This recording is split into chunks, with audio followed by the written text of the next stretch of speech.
This is Walk with Him, and I'm glad you stopped in today for a few moments. Several years ago, one of my former professors in college told me a story about when he had went on staff at a new church. He went to make a visit of a family that had attended a Sunday morning service. Later that week, the pastor had given him the card of the family's name and address and asked him to call on the family and later report and tell him how it went. Well, my friend went back into the pastor's office the next day after making the visit and made this comment to the pastor. I think it went well. We had a good visit, but they're just not our type of people. It's not who we're looking for. Immediately, the pastor, being a little bit older and a little bit wiser, called him by name and said, well, exactly what type of people are we looking for? I thought we were looking for all the types of people that Christ was looking for. You know, there's a lot of truth in that true story. Many times, we try to find what we think are our type of people.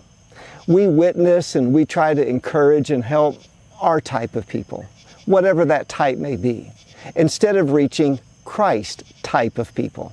Have you ever really stepped back and looked at the gospel as a whole? Truly looked and read Matthew, Mark, Luke, and John, all the gospels, and looked at each encounter that Christ had with a person or a group of people? It's amazing.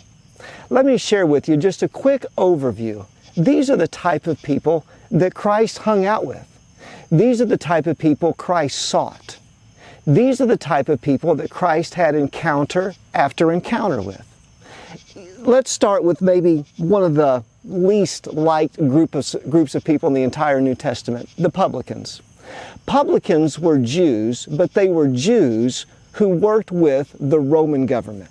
Many times they were tax collectors, or they did something to serve as a liaison. The Jewish people could not stand the publicans because they viewed them as sellouts.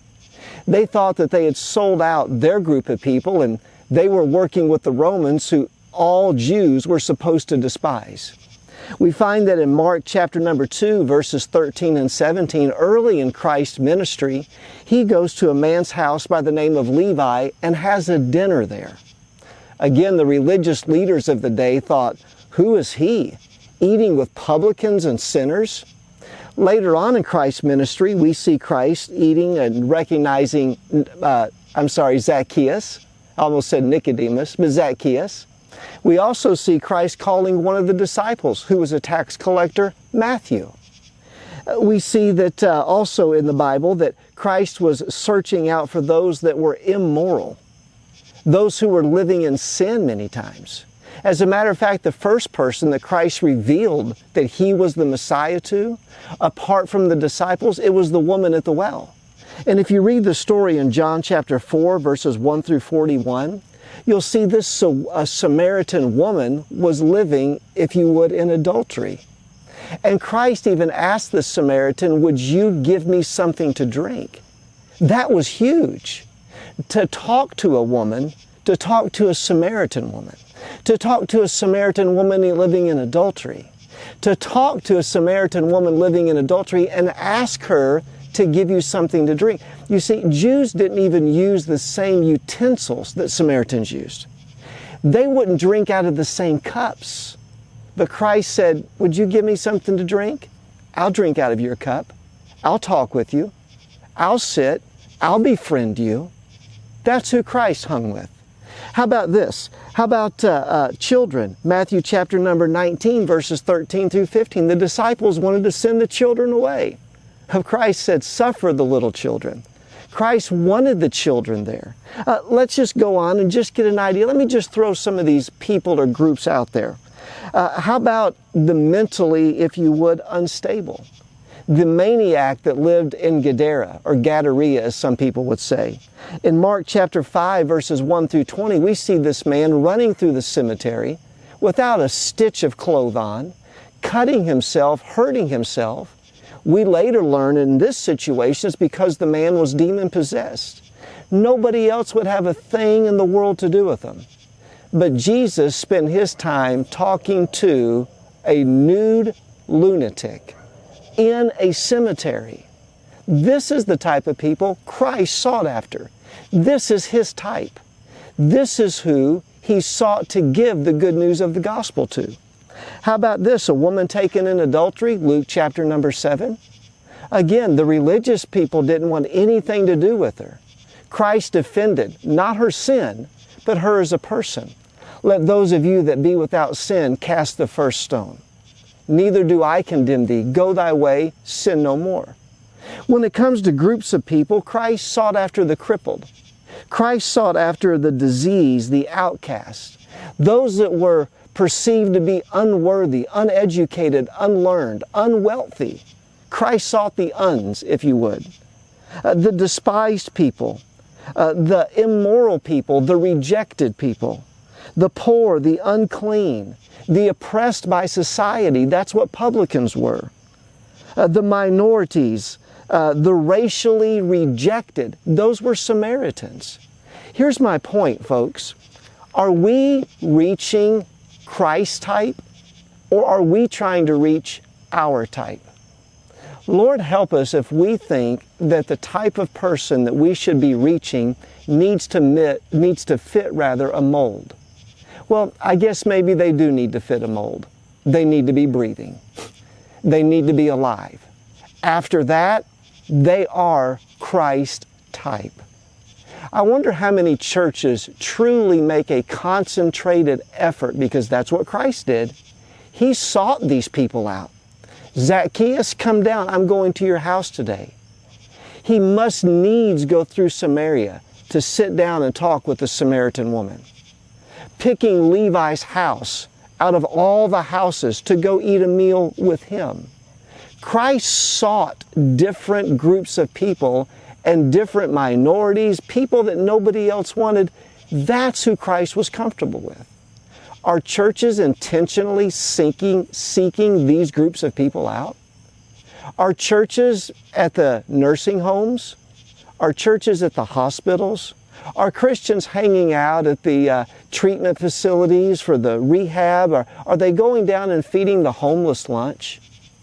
I'm sorry if I sound a little harsh, but I'm just a little stirred in my spirit. The church or the Christian or the group of people that doesn't make a habit trying to frequent a homeless shelter, or trying to frequent or serve to the extent that they can in a mental institution, that tries to reach those that are broken, that have nothing else to give back, nothing. They just need Christ. The Christian or the church or the group of people that's not intentionally making an effort to spend time in those places, to reach people with those needs, or in that social, if you would, division of our country or in life, I question if they really want to be like Jesus. Do we want to be like Jesus? Or are we searching after our type? Do we want to build our little kingdom of making disciples out of people that are like us? Our same look, our same likes, our same dislikes, neatly packaged? Are we willing to seek those people that it's not neat? You know, if I ever truly want to love people, we have to understand love is messy.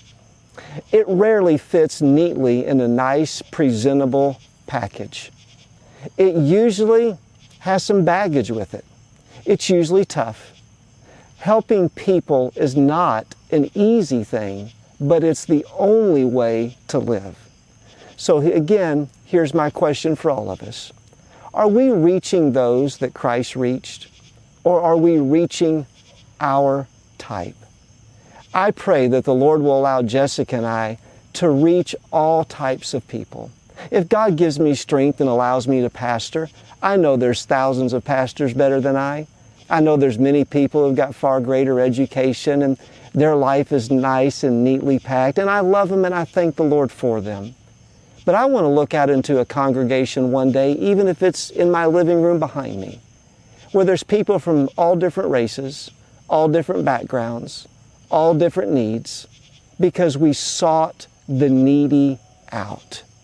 Lord, give us a heart to reach those that you had a heart to reach, not people like our type. I know this hasn't been the typical upbeat encouragement, maybe devotional. It's meant to challenge us and prod us and make us stop and think. Are we truly being like Christ? I hope this is giving you something to think on. Just take it to the Lord in prayer. And like Cinderella, if the shoe fits, wear it. If it doesn't, thank the Lord that it doesn't. And I'll be the first to say, I'm guilty. Lord, help me. Start right here. Give me a heart for your type of people. Well, I love you and thanks for watching. Tune back in soon. Until then, walk with Him.